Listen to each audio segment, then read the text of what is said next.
Na kutoka CGTN Kimataifa, hii ni Nuru ya Mashariki tuliokuandalia. Viashiria vyaonyesha uchumi wa China unaendelea kuimarika. Siku ya kimataifa ya mazungumzo miongoni mwa ustaarabu mbalimbali yaadhimishwa katika mashirika ya Umoja wa Mataifa, na viongozi wa mataifa mbalimbali wavutiwa na maendeleo ya teknolojia ya China. Kwa hayo na mengine mengi, karibu kwenye Nuru ya Mashariki.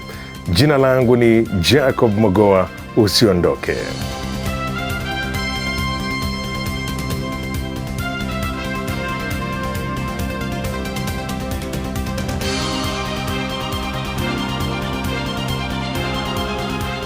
Na uchumi wa China unaendelea kuonyesha mwelekeo thabiti wa ukuaji na dalili za kuimarika zaidi. Hii ni kwa mujibu wa takwimu za hivi karibuni zilizotolewa rasmi wiki hii. Takwimu hizo zinaonyesha basi ongezeko la matumizi ya bidhaa na huduma mbalimbali, uwekezaji katika sekta za teknolojia ya hali ya juu, pamoja na kuimarika kwa biashara ya nje. Tom Wanjala ana maelezo zaidi. Mwezi Mei mwaka huu, kiwango cha matumizi ya miundombinu ya bandari nchini China kiliongezeka kwa takriban 9% ikilinganishwa na kipindi kama hicho mwaka uliopita, huku mahitaji ya huduma za usafirishaji wa mizigo kupitia bandari yakiendelea kuwa makubwa. Hali hiyo inaashiria kuwa uimara wa biashara ya nje ya China unaendelea kuongezeka, kwa mjibu wa takwimu zilizotolewa na Kituo cha Taarifa cha Taifa chini ya Tume ya Taifa ya Maendeleo na Mageuzi, yani NDRC. Takwimu hizo pia zinaonyesha kwamba soko la matumizi ya bidhaa na huduma liliendelea kuimarika kwa utulivu mwezi Mei mwaka huu, huku kasi ya uwekezaji katika sekta mpya na za teknolojia ya juu ikiongezeka na uwezo wa ubunifu wa makampuni ukionekana kukua kwa haraka zaidi. Kwa mjibu wa taarifa hiyo, thamani ya jumla ya malipo ya watumiaji yaliyofanyika nje ya mtandao, yani offline, iliongezeka kwa 2.4 mwaka hadi mwaka mwezi Mei, kiwango ambacho ni cha juu kwa 0.7 ikilinganishwa na mwezi Aprili mwaka huu. Ukuaji wa matumizi ya bidhaa ulifikia 3.3, huku matumizi ya huduma yakiongezeka kwa 1.2, viwango vilivyoongezeka kwa 0.6 na 0.8 mtawalia ikilinganishwa na mwezi uliotangulia. Katika sekta ya uwekezaji, mtaji uliowekezwa katika nyanja za kisasa kama vile AI na roboti zinazofanana na binadamu uliongezeka karibu mara 5 ikilinganishwa na mwaka uliopita mwezi Mei. Mashirika ya Umoja wa Mataifa yameadhimisha siku ya kimataifa ya mazungumzo miongoni mwa ustaarabu katika miji mbalimbali duniani ikiwemo New York, Nairobi, Paris na Vienna. Ujumbe wa kudumu wa China katika Umoja wa Mataifa uliandaa hafla maalum katika makao makuu ya Umoja wa Mataifa mjini New York iliyokutanisha karibu washiriki 300 wakiwemo wawakilishi wa ngazi za juu na maafisa wa Umoja wa Mataifa. Simiyu Wanjala alihudhuria hafla hiyo na ametuandalia ripoti ifuatayo.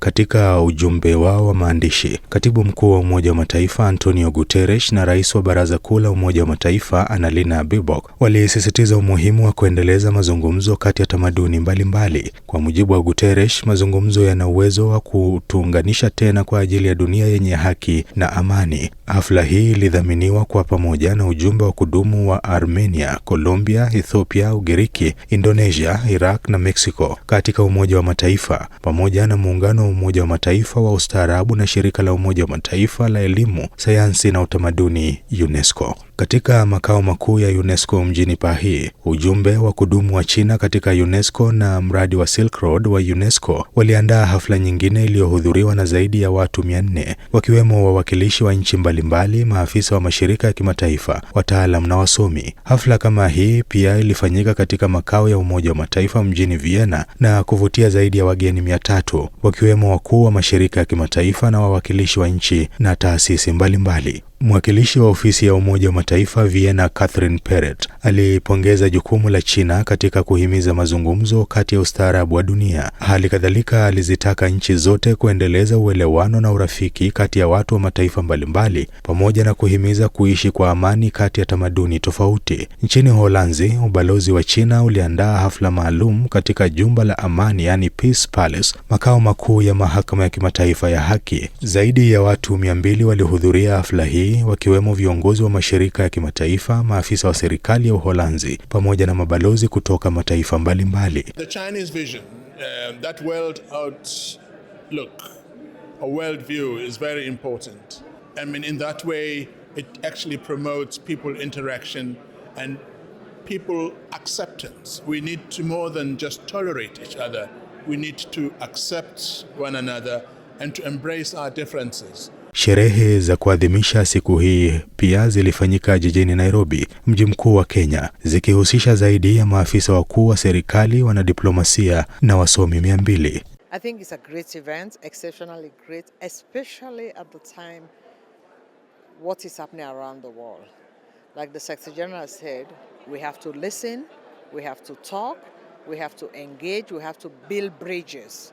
Siku ya kimataifa ya mazungumzo miongoni mwa tamaduni ilianzishwa baada ya China kuwasilisha pendekezo lililoungwa mkono na zaidi ya nchi 80. Azimio hilo lilipitishwa na Baraza Kuu la Umoja wa Mataifa mwezi Juni mwaka 2024 na kutangaza tarehe 10 Juni kuwa siku rasmi ya maadhimisho hayo kote duniani. China inaendelea kujiimarisha kama kitovu cha ubunifu na teknolojia duniani. Maendeleo yake makubwa katika roboti na akili bandia yamevutia viongozi na wawekezaji kutoka mataifa mbalimbali wanaotafuta kujifunza siri ya mafanikio hayo na kuimarisha ushirikiano wa kiteknolojia. Ronald Mutie ana maelezo zaidi. Maendeleo ya haraka ya China katika sekta za teknolojia ya hali ya juu, hususan roboti na akili bandia, yanaendelea kuvutia viongozi na wawekezaji kutoka mataifa mbalimbali duniani. Katika miezi hivi karibuni, viongozi kutoka nchi kadhaa ikiwemo Laos, Ujerumani, Hispania, Serbia na Vietnam wametembelea kampuni na taasisi mbalimbali za teknolojia nchini China ili kujifunza mafanikio yake. Wengi wao wameonyesha nia ya kuimarisha ushirikiano na China katika nyanja za sayansi, ubunifu na teknolojia za kisasa. China has now become a global innovation hub, or rather, a key node in the innovation ecosystem.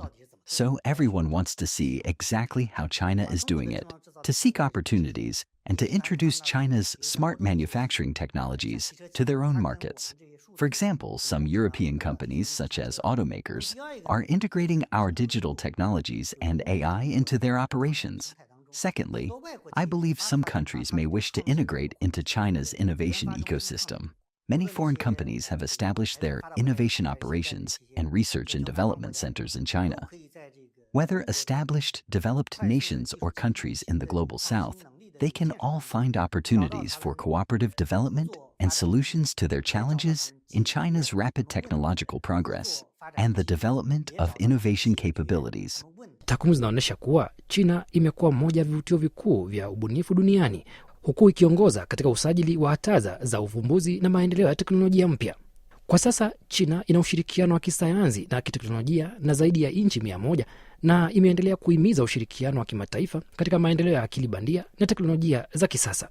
China is extremely open.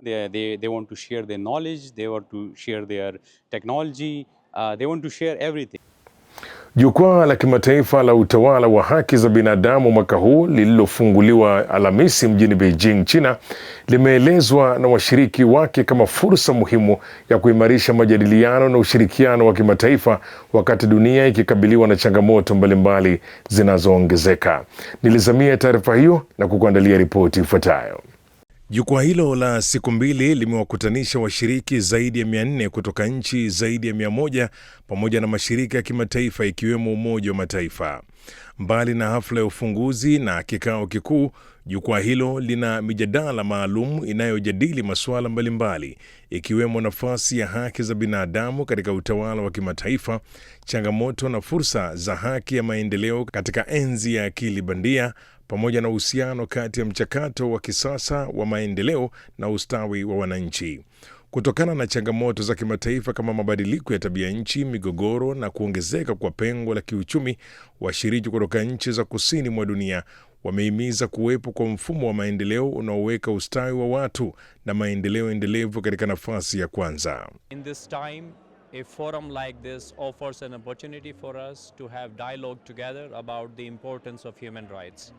Because without promoting human rights and inclusive, sustainable and participatory development, we cannot really achieve peace.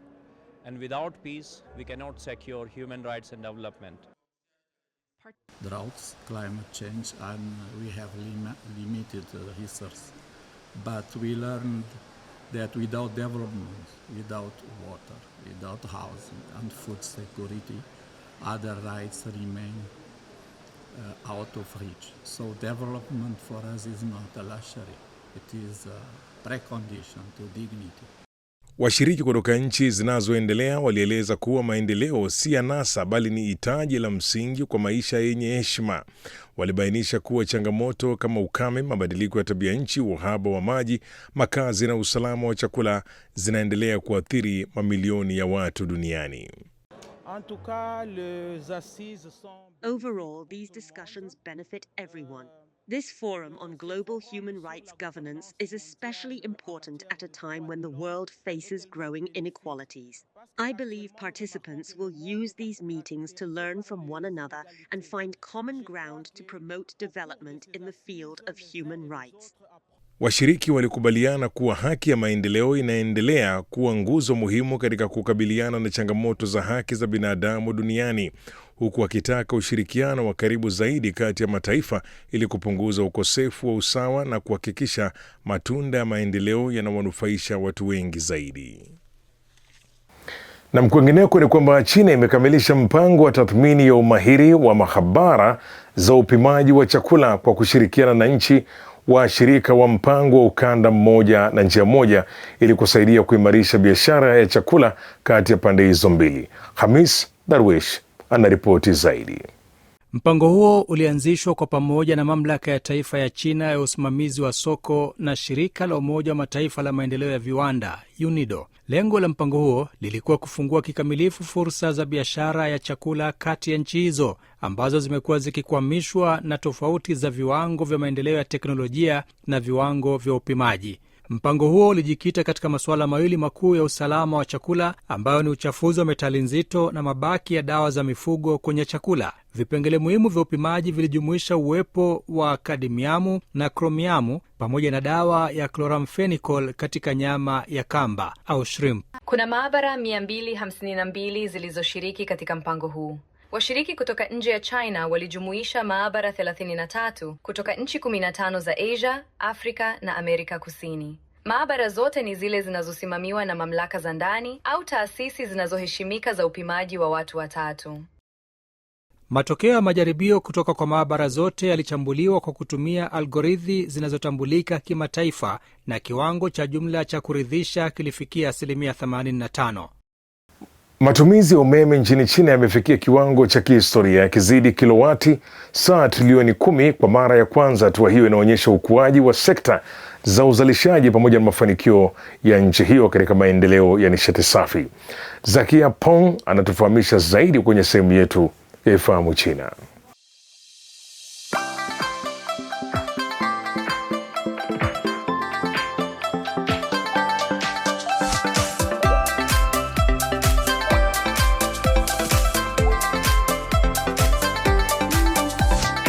Hujambo na karibu katika kipindi cha Ifahamu China.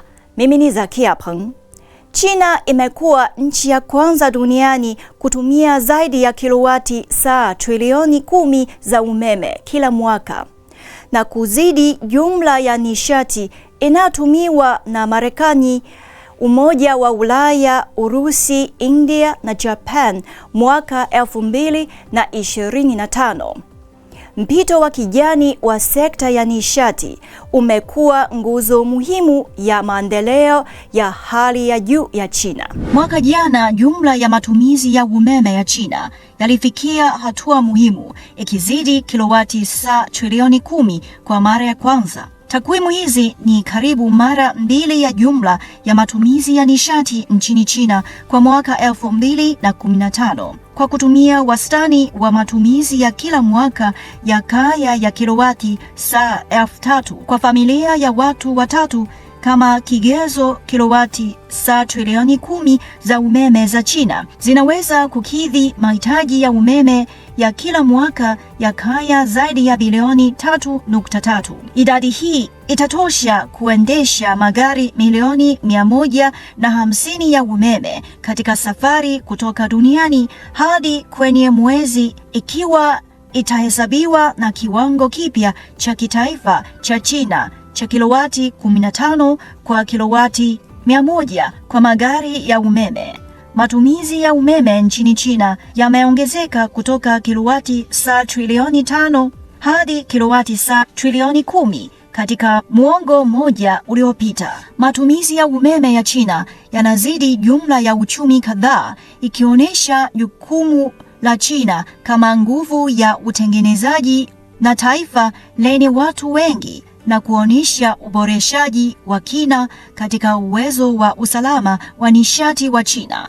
Hizi kilowati saa trilioni 10 za umeme zinatumika sana kwa maisha ya watu na mabadiliko ya kijani, na kuwa na mchango muhimu kwa maendeleo ya hali ya juu ya China. Mwishoni mwa Novemba mwaka 2025, uwezo uliokuwepo wa nishati za upepo na jua nchini China ulifikia kilowati bilioni 1.76, ongezeko kubwa la asilimia 34 ikilinganishwa na kipindi sawa mwaka 2024. Mwaka 2025, sehemu ya uwezo wa nishati usio wa mafuta uliowekwa nchini China ulizidi asilimia 60, ikifanya nishati isiyo na mafuta kuwa shina la kimsingi la uzalishaji wa umeme. Kutoka kwenye jumla ya matumizi ya umeme nchini China, kila kilowati saa moja kati ya 3 inatokana na nishati ya kijani. Haya, kwa leo kipindi hiki kinaishia hapa. Katika kipindi kijacho nitaendelea kukuletea mambo mengine yanayovutia kuhusu utamaduni na jamii ya China. Asante kwa kuwa nami. Mimi ni Zakia Peng. Kwa heri.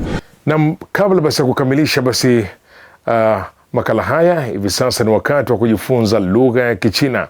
Katika sehemu hii tunakuletea masomo ya lugha ya Kichina hatua kwa hatua na kwa njia ambayo ni rahisi na ya kuvutia zaidi.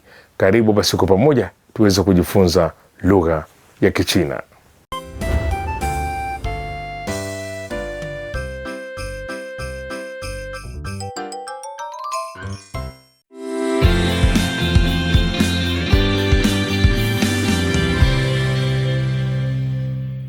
Di 11课，你吃什么？ Mambo, karibu katika daraja la Kichina la YCT. Somo la YCT ni mfumo wa mafunzo ya lugha ya Kichina unaowaongoza watoto kujifunza Kichina kwa ufanisi na kuinua kiwango chao cha uelewa wa lugha ya Kichina kwa pande zote. Kwanza, tuanze kwa kuchangamsha akili zetu. Kutafuta lulu.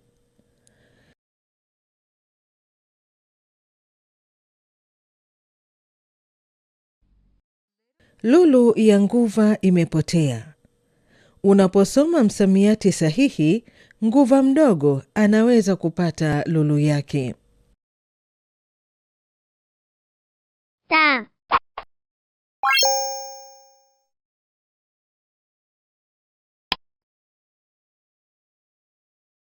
Go.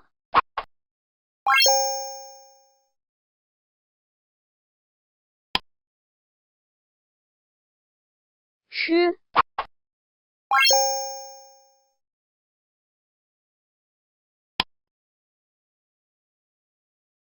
He.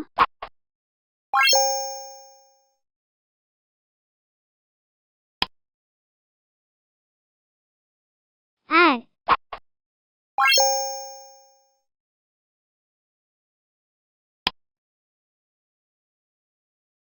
Ping.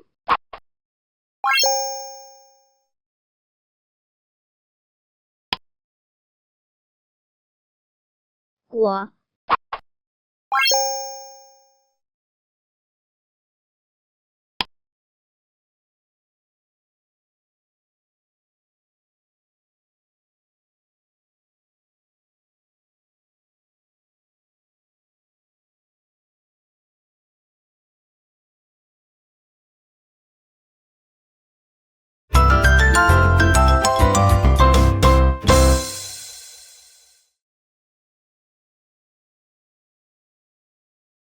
你吃什么？我吃苹果。牛奶和水，你喝哪个？我喝牛奶。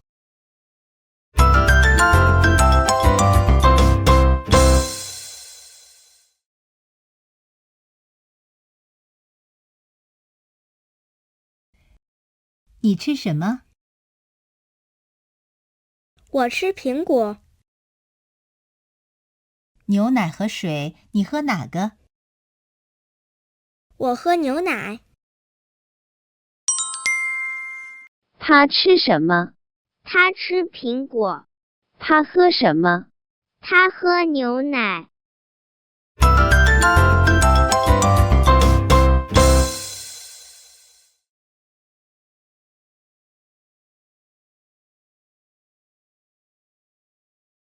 你吃什么？我吃苹果。牛奶和水，你喝哪个？我喝牛奶。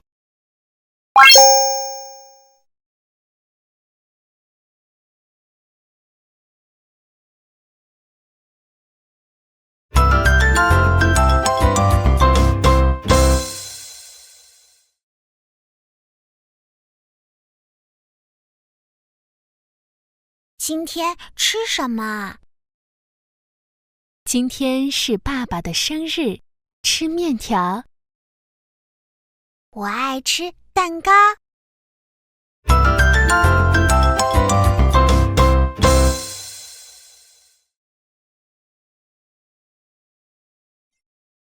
今天吃什么？今天是爸爸的生日，吃面条。我爱吃蛋糕。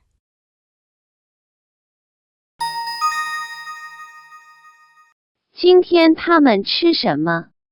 他们吃面条。他爱吃什么？他爱吃蛋糕。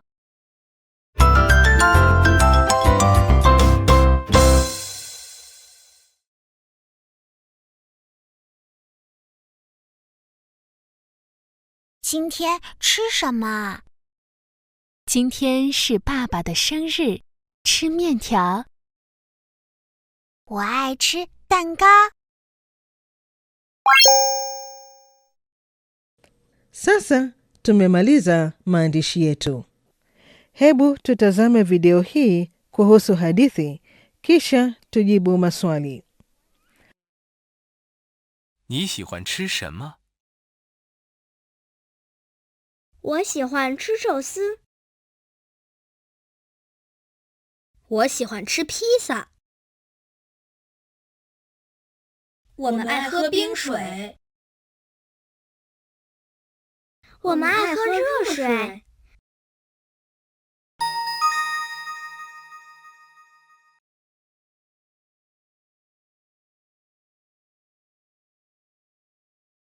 你喜欢吃什么？他喜欢吃什么？他喜欢吃寿司。他喜欢吃什么？他喜欢吃比萨。他们爱喝什么？他们爱喝冰水。他们爱喝什么？他们爱喝热水。 Kazi ya kufanya nyumbani leo ni kusoma andiko. Kesho tutaendelea kucheza mchezo huu. 再见. Kufikia hapo ndipo ninapokamilisha makala haya ya Nuru ya Mashariki. Usikose kujiunga nasi tena juma lijalo sana wakati kama huu kwa makala mengine ya Nuru ya Mashariki. Kwa niaba ya wote waliofanikisha makala haya, mimi ni Jacob Mogoa nikisema shukran kwa kuwa nami. Kwa taarifa zaidi kuhusu China, unaweza kutembelea tovuti ya CRI Kiswahili na marafiki_CN kwenye Facebook. Pia unaweza kupakua app ya Cheche kwenye Google Play na Palm Store.